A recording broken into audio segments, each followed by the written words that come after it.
ตักถ่ายสบายดีทุกคนถงขาด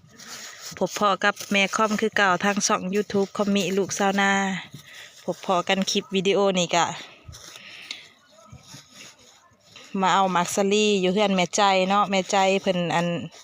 โทรกิ้งกั้งเขาเมื่อหาแม่คอมเนาะกับอันทิพย์เพิ่นก็ว่าไปแวะเอามักซารี่เนี่ยเด้อเพิ่นว่า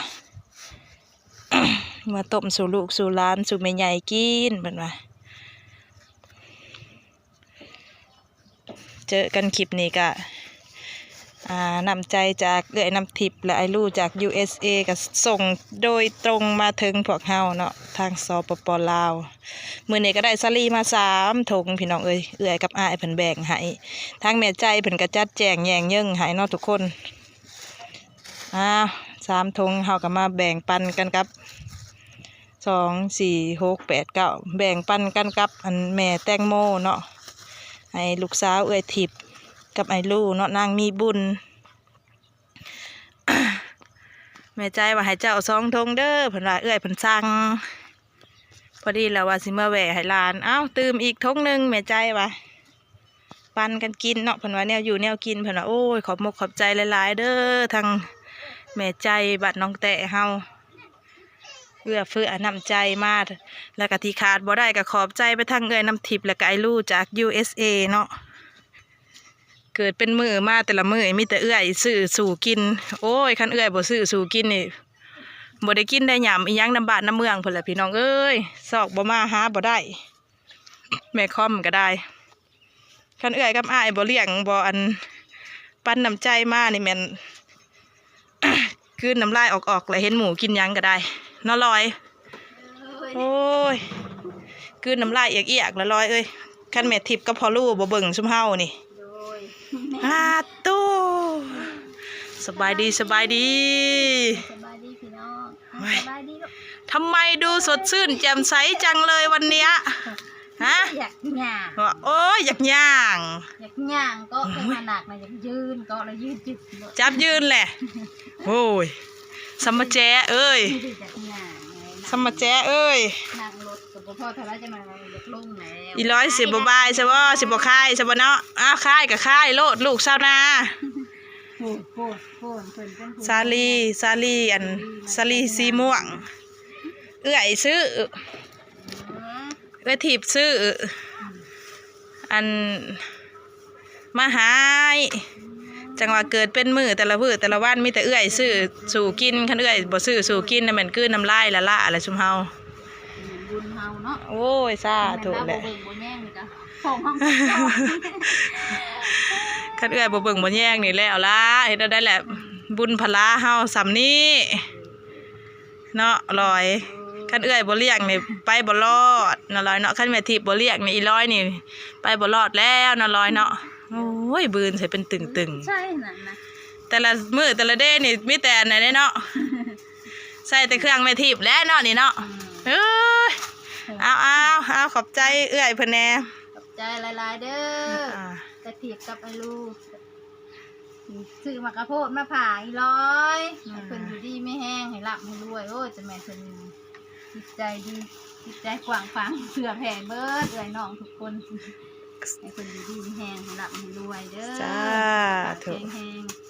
สวยเลือเผื่อแผ่เบิดสุขุสุคนเผื่อแผ่เบิดสุขุสุคนไอ้นี่รอให้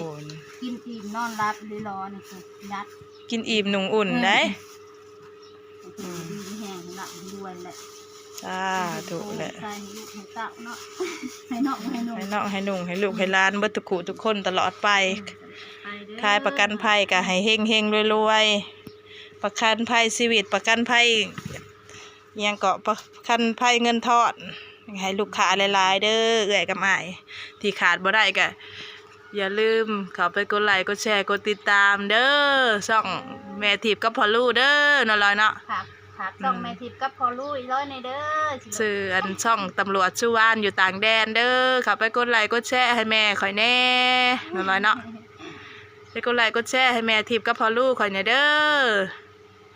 ขอบใจ FC ลวงหน้าเด้อเนาะลอยเนาะเฮงรวยเบิดทุกคนบ๊ายบาย บายบายเด้อเมื่อป้าก่อนเด้อวันนี้เด้อสบายดีสบายดีอุ้ยคนอยากไป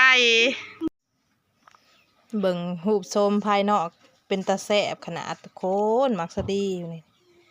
ทางในน่ะเพิ่นสิเป็นเม็ดสีม่วงๆเนาะโอ้ตัวเป็นตาแสบอะไรขอบใจเอื้อยกับอ้ายเด้ออยู่ไสกะสันหามาให้กินย่านแต่อัน น้องหนุ่งลูกหลานญาติพี่น้องทางนี้หอดหิวเนาะซาลี่กับพวกมีแต่หน่วยคักๆขอบใจหลายๆเด้อเอื้อยทิพย์กับไอลูจาก USA ขอบใจทั้งอันแม่ใจทั้งบัตรน้องแตะนำเนาะว่าแต่เครื่องฮอดปุ๊บโทรบอกปั๊บได้เอื้อยเพิ่นก็ได้ ย่านแต่ลูกหลานบ่ได้อยู่ได้กินเนาะทั้งเอื้อยใจทั้งอันเอื้อยทิพย์ทั้งไอลูก็ได้โอ้มักซารี่ฮอดปุ๊บโทรปั๊บว่าซั่นโอ้ยขอบบุญขอบคุณหลายๆเด้อเอื้อยกับอ้ายขอบพกขอบใจอีกเทื่อหนึ่งเนาะที่หักแพงแบ่งปันน้องหนุ่งลูกหลานในคอมกับจักบ่ฮู้สิขอบใจจังใดเนาะมันเหลือล้นพ้นประมาณเอื้อยอ้ายเอ้ยนำใจเอื้อยอ้ายหลั่งไหลมาหาสุมเฮานี่ทุกมื้อทุกวันเนาะขอบบุญขอบคุณหลายๆ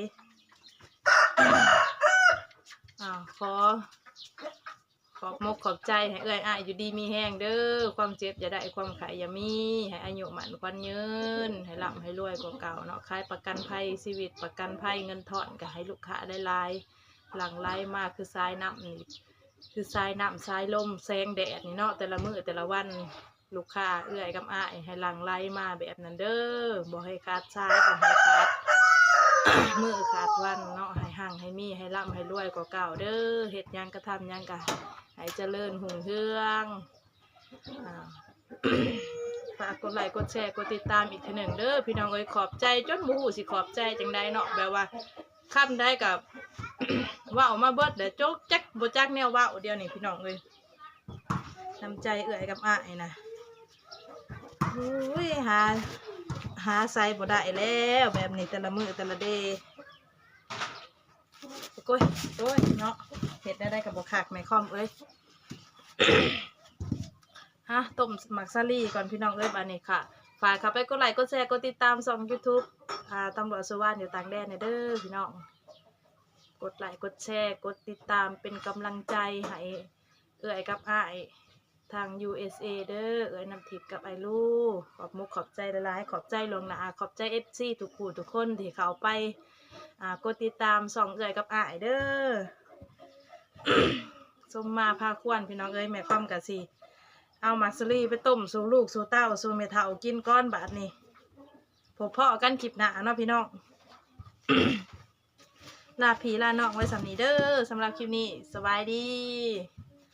มักซรี่กันกายมานำทางเขาเจ้าเอื่นเซลได้ปีมาแต่ซ้ายคือลายแท้ว่าซะมันสีม่วงสีแหล่เด้เนาะ